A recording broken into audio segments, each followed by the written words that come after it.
This almost got me hurt. I spent $2,895 on this e-bike because they told me that it would climb a Holland hill with no problem.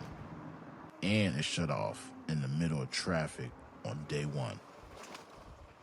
That's when I knew this wasn't just a hill test. This was a safety issue. This is a 72-volt, 3,000-watt motor, 200 Newton meters of torque. On paper, this shouldn't struggle. I didn't come out here to trash this bike. I wanted it to win. I brought it with my own money, no sponsor, no script, and no brand approval. I test products the way real people use them. Real terrain, real traffic, and real hills. This section spikes to about 18 degrees. That's about a 32% grade. That's not the whole climb though. Most of it sits between 8 to 12%. But that final spike, that's where you need real torque. You see, my first ride ever, I didn't even reach the hill yet. The motor shut off completely. Pedaling didn't work. A car had to veer to the left because I lost power. I couldn't pedal. There was an orange icon flashing on my screen that turned out to be a brake sensor. Brake sensors cut the motor power when you squeeze the brake. It's a safety feature. Without it working correctly, the motor can literally just shut off or it can hesitate. On a flat bike path, that's annoying. But on steep hills and traffic at 25 miles an hour, that's pretty much dangerous.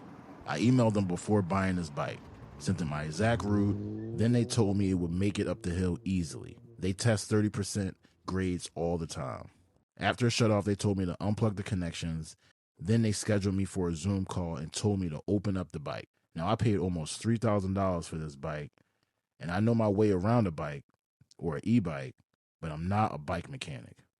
They wanted to send me a controller, and I told them no, I wanted a replacement or I wanted a refund. So they sent me a replacement, which I had to go all the way out to Ontario, California, and pick it up and reassemble the bike. Now, the first day on this new bike, halfway up the hill, guess what? It shut off again. I've been pushing this bike up this hill about 6 times. Now I had to check the Facebook group to see if it was anybody else that was having these same issues. This Facebook group is full of people having the same thing. A whole bunch of controller issues, motor issues, brake sensor issues, and icons showing up on the screen. So for this second bike, they decided to send me another controller and another motor.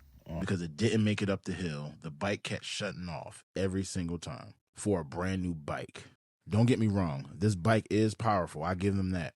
But the brakes, they're undersized. In 2 weeks, the pads went down all the way to the metal. For this amount of torque that this bike is giving out, it should have way heavier duty braking. That's what the bike mechanic said. And what they gave me was brake pads that's for a little kid, not for an adult who's going to be riding this bike on real terrains and real hills. Now this bike is in the shop for another time, and I've put about $1,000 into this bike.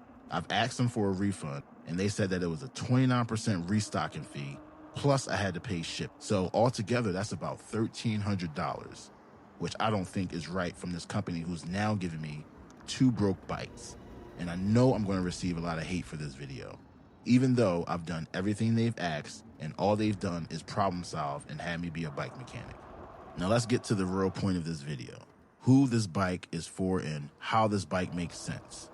If you ride flat terrain, short commutes, lower speeds, and you're comfortable troubleshooting parts and being a bike mechanic, then this bike is for you. It does not make sense if you live on steep hills, you rely on it for transportation, and you expect consistent torque, but also want a premium reliability bike. Now, I know I was dramatic in earlier videos. This one isn't about emotion, it's about safety, pure safety. If you're buying this one, just understand what you're getting. I'll update you guys later if the bike finally makes it up the climb, or if the bike stops cutting off and the brakes actually work. I don't do hype reviews. I test products the real way that real people do it. Subscribe if you want honest outcomes. Ride safe, and I also hope my bike gets fixed. If anybody has any questions or comments, leave them down below, and I'll make sure I get back to you. Ride safe, guys.